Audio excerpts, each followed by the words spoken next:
Okay, it's a pleasure to be here. Over the next few minutes, I want to tell you about how mobile phones can be used to detect, diagnose, and screen for diseases.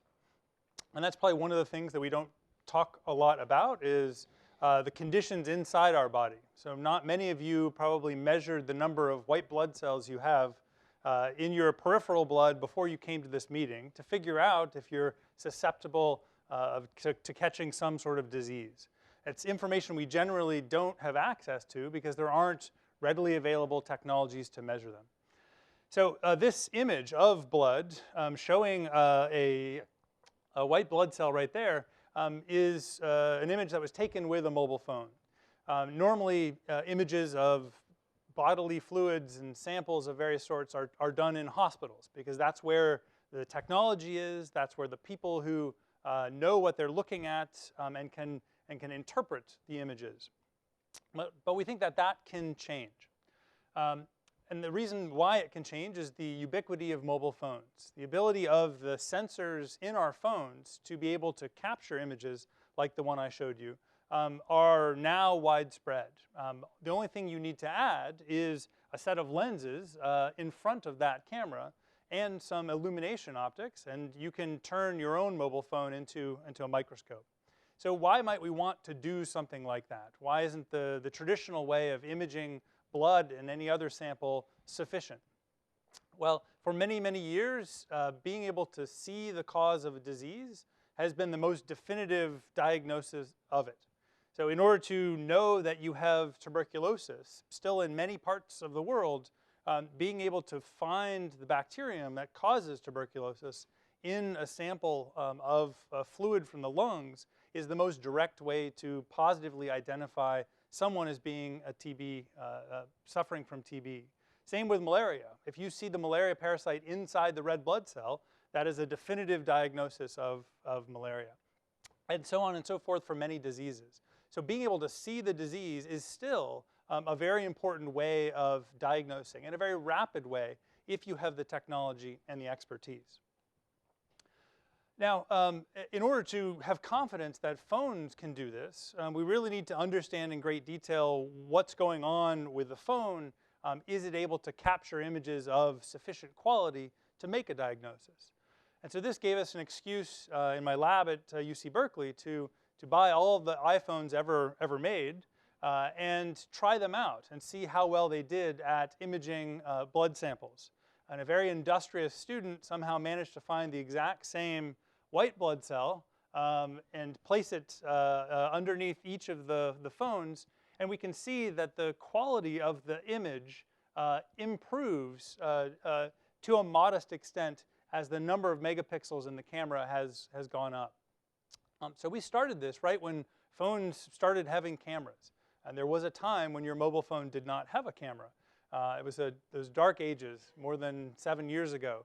But now that they do, being able to take high quality images, in some cases better quality images than any other camera you might have owned, big or small, that's now possible and readily available. And so at this point, the quality of the images, the amount of detail that you can capture is sufficient for most of the visual diagnostics that would be done with something like a blood sample. And we can show that even more precisely by varying the lenses that we put in front of the mobile phone and comparing the resolution we get to resolution on a traditional microscope. And we realize that, in fact, the phone is not limiting our collection of information anymore.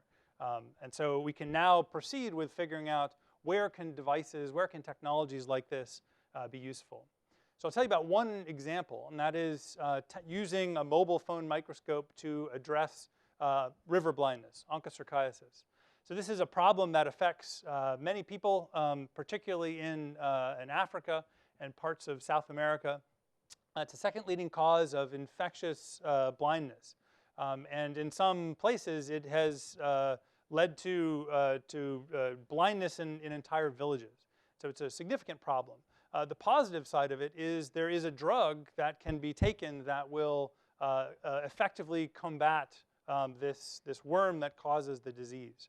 The challenge, though, with this very successful mass drug administration program for a drug, mectizan, is that in some parts of Africa, you can't receive this drug if you have another worm in your bloodstream. And that's a worm called loa loa. Now, right now, in order to figure out if that worm is present, you need to take a sample, make a smear, you bring it to a hospital before you do that, or a clinic. They have to stain the sample, and then someone who knows what he or she is looking at reads through the entire sample. It takes a very long time, and therefore large numbers of people simply can't receive the drug safely without having that procedure done, and it takes too long and is too costly.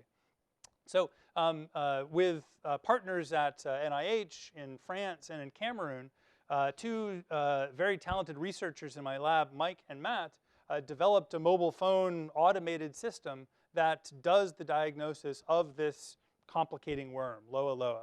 And the way it does this is by using the phone that's placed inside of this device together with a set of lenses that magnify the sample.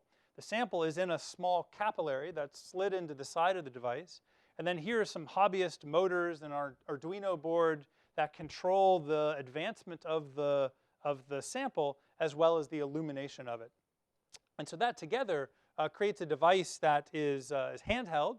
So you can carry this around. Healthcare workers can use this in various locations. It's battery powered, doesn't need to be recharged for an entire day, and can give you immediate results on whether or not this worm is present over the course of about 2 minutes.